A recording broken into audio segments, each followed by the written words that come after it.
తెలంగాణ రాజ్యాధికార పార్టీ జెండా ఆవిష్కరణలో భాగంగా ఆలేరు నియోజకవర్గం గడ్డపైన ఈ మండలంలో మొట్టమొదటి జెండా ఆవిష్కరణ చేసుకోవడం జరిగింది. అందులో భాగంగా ఇక్కడ తెలంగాణ రాజ్యాధికార పార్టీ నాయకత్వం అంతా కూడా ఘనంగా ఏర్పాట్లు చేసి జెండా ఆవిష్కరణ కార్యక్రమాన్ని ప్రారంభించడం జరిగింది. తెలంగాణ రాజ్యాధికార పార్టీ అంటే ఇది ఒక రాజకీయ పార్టీ మాత్రమే కాదు, దీంట్లో అనేకమైనటువంటి తరతరాలుగా నష్టపోతున్నటువంటి బీసీల ఉద్యమ ఆకాంక్షలు నెరవేర్చేటువంటి పార్టీ కూడా ఇదే. ఇవాళ తెలంగాణ రాష్ట్రంలో మనమందరం చూస్తూ ఉన్నాం, కులగణన లెక్కలు బయటకు వచ్చినాయి. కులగణన లెక్కలు బయటకు వస్తే నిన్న మొన్నటిదాకా ఓసీల జనాభా 15 నుంచి రాత్రికి రాత్రే 11% పడిపోవడం జరిగిందంటే బీసీల్లో వస్తున్నటువంటి చైతన్యం ఇలా కనివిని ఎరగని రీతిలో వస్తూ ఉంది.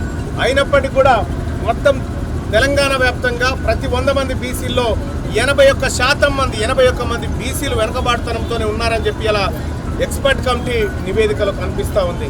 సో మేము తెలంగాణ రాష్ట్రంలో అత్యధిక జనాభా కలిగినటువంటి బీసీలం రాజకీయ శక్తిగా ముందుకొస్తున్నటువంటి ఈ తరుణంలో అంటే మొదట ఆలేరు నుంచే ప్రారంభమవుతుంది కాబట్టి ఖచ్చితంగా 2029లో వచ్చేటువంటి అసెంబ్లీ ఎన్నికల్లో ఖచ్చితంగా ఆలేరు గడ్డపైన టీఆర్పీ జెండా ఎగరబోతా ఉంది.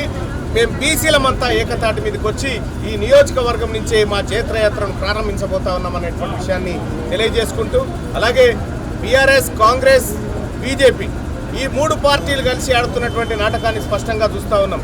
ఇవాళ మహిళా రిజర్వేషన్ బిల్లులో బీసీలకు కోటా లేకుండా, బీసీ మహిళలకు కోటా లేకుండా మొత్తం 38,000 మందికి ఒకరు ఎమ్మెల్యే చొప్పున ఓసీలుంటే 1,12,00,000 మంది మా బీసీ మహిళలకు ఒకరే ఎమ్మెల్యే కొండా సురేఖ. కాబట్టి బీసీ మహిళ ఒకే ఎమ్మెల్యే ఉన్నటువంటి ఈ పరిస్థితిలో రాజకీయ వెనుకబాటుతనానికి గురైనటువంటి బీసీలను మరింత ముందుకు తీసుకొచ్చేది తెలంగాణ రాజ్యాధికార పార్టీ. బీసీల రాజ్యం రావాలంటే, బీసీల బాధలు పోవాలంటే, బీసీల బతుకులు మారాలంటే అది తెలంగాణ రాజ్యాధికార పార్టీ అధికారంలోకి వస్తే తప్ప ఇంకొక ఆప్షనే లేదనేటువంటి విషయాన్ని ఇప్పటికే ప్రజలందరూ కూడా గుర్తించినారు. భారీ స్థాయిలో తెలంగాణ రాష్ట్రంలో ఉద్యమాలు చేయబోతా ఉన్నాం.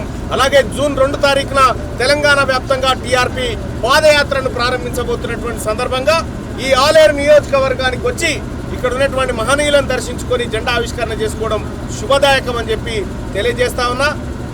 ఈ కార్యక్రమాన్ని మా జిల్లా పార్టీ అధ్యక్షులు కోనిశెట్టి నరసింహులు గారు, అలాగే మా మిత్రుడు జనగామ జిల్లా మిత్రుడు ఇటీవల మా సదానందం గారు జిల్లా అధ్యక్షుడు, అలాగే మిగతా నాయకత్వం అంతా కూడా కలిసికట్టుగా చేసి ముందుకు తీసుకురావడం జరిగింది.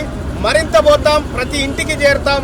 ఈ తెలంగాణ రాజ్యాధికార పార్టీ జెండాను, ఈ కత్తెర గుర్తును ప్రతి గ్రామానికి చేరవేస్తామని చెప్పి తెలియజేస్తాం. Thank you.